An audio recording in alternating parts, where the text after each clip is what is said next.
Stand-up paddleboarding has become one of the most popular paddling sports as people experience the excitement and ease of getting on their board in the water for the first time. Whether traveling in a deserted river, tropical city, or inner city canal, the enjoyment is still the same, providing a leisurely experience that can be enjoyed time and time again. As with any water sport, however, it is vitally important to follow certain rules and guidelines to help ensure your safety. In this video, we're going to briefly outline some important rules, laws, pointers, and skills you need to know before you enjoy stand-up paddleboarding on the open water so that you can have both a safe and enjoyable experience.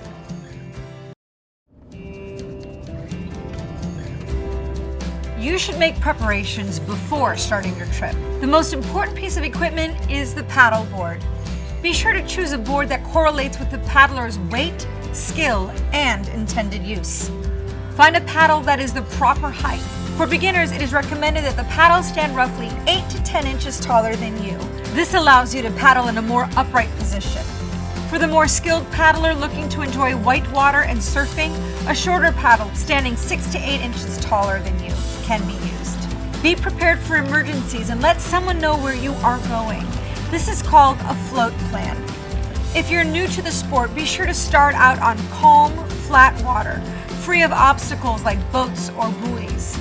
Utilize a map or chart and plan your trip accordingly to ensure you have proper knowledge of the waterways and tidal conditions.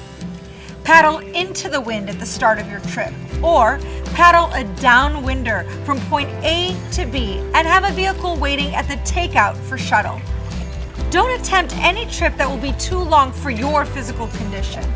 Keep in mind that weather conditions can change quickly on the water, and plan and dress appropriately. If possible, plan for unexpected immersion and consider carrying extra clothes in a plastic bag. It is also important to know and be able to recognize the signs of hypothermia. If you land in water and your body temperature goes below 85 degrees, your chances of survival are reduced. Wind and water together can lower your body temperature below 85 degrees, even on a warm day. Pack appropriate gear such as drinking water, sunscreen, snacks, and a safety whistle for your trip.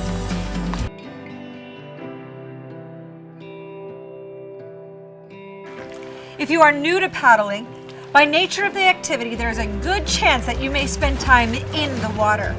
Unfortunately, 56% of fatalities occurred from falling overboard, and 44% of fatalities occurred from drowning.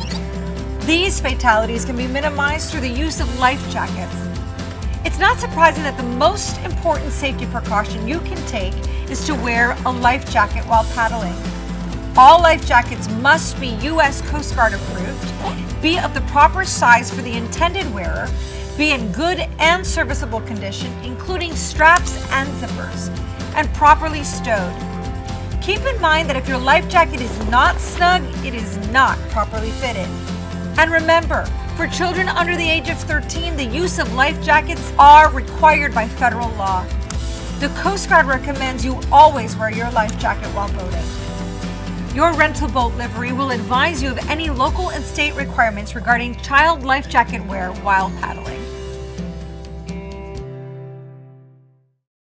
When you're new to the sport, you might find it easier to kneel on board rather than stand upright.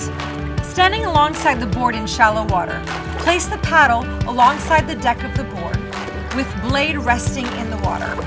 Holding the rails, climb onto the board to a kneeling position just behind the center point of the board. The carrying handle located in the center of the board can be used as a good reference point to find the center of the board. From this position, gain your balance using your hands as stabilization. The board should remain on top of the water. The nose shouldn't pop up and the tail shouldn't dig in. Once you're comfortable, stand up on the board 1 foot at a time. Maintain your balance. Keep your feet parallel, hip-width apart, centering your body on the board. Balance with your hips, not your upper body, keeping your toes forward, knees bent, and back straight. Focus your eyes ahead, not at your feet. And as you begin to pick up speed, your stability will increase. Don't be discouraged if you lose your balance and begin to fall. Aim to fall to the side so that you fall into the water rather than onto the board. This can protect you from injuries. Make sure you are holding the paddle the correct way, keeping the angle of the blade going forward. As you begin to paddle, focus on using your torso and abdominal muscles rather than just your arms. There are various strokes that can be used to maneuver on the paddleboard. Utilize forward stroke, the most basic stroke to move forward. Make sure your paddle is vertical when you're taking forward strokes. The sweep stroke is the basic turning stroke. It can be either a forward sweep or a reverse sweep. Bend your knees a little more and push the paddle away from the board, allowing the board to turn in the direction you are trying to go. Reverse or backstroke can be used to make a faster turn or reverse directions. Simply drag the paddle or paddle backwards. Be sure to always look in the direction you are turning. This will help you maintain your balance.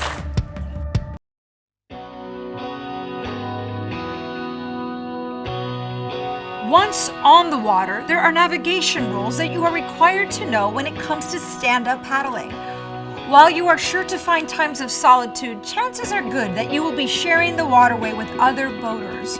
Remember, as a paddler, you are the most vulnerable person on the water. Always keep a lookout for other boating traffic and the potential hazards that may exist. If you are a beginner, do not attempt to paddleboard in high traffic areas. The most ideal conditions are calm, flat water. It's a good idea to stay relatively close to the shoreline. Paddling across an open expanse can be extremely dangerous due to other vessel, traffic, and weather conditions. Never assume another vessel can see you, and wear brightly colored clothes or life jackets.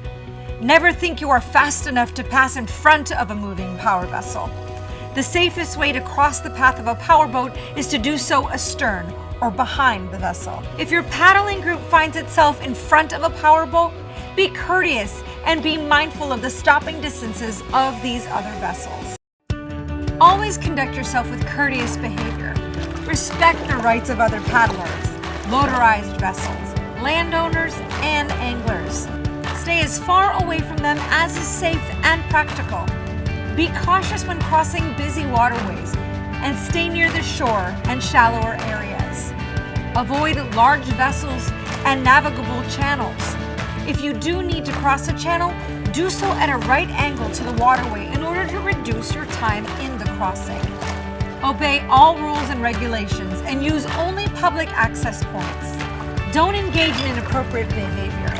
Never litter. Do not disturb wildlife. And minimize environmental impact. Don't drink and boat. Like any other activity, paddling and alcohol do not mix. Never go paddling while under the influence of alcohol or drugs. The operation of any vessel while intoxicated is dangerous and against local, state, and federal laws. Good judgment is critical while on the water. Be aware that the effects of alcohol consumption can be intensified when you're out on the water due to a number of contributing factors such as heat and movement.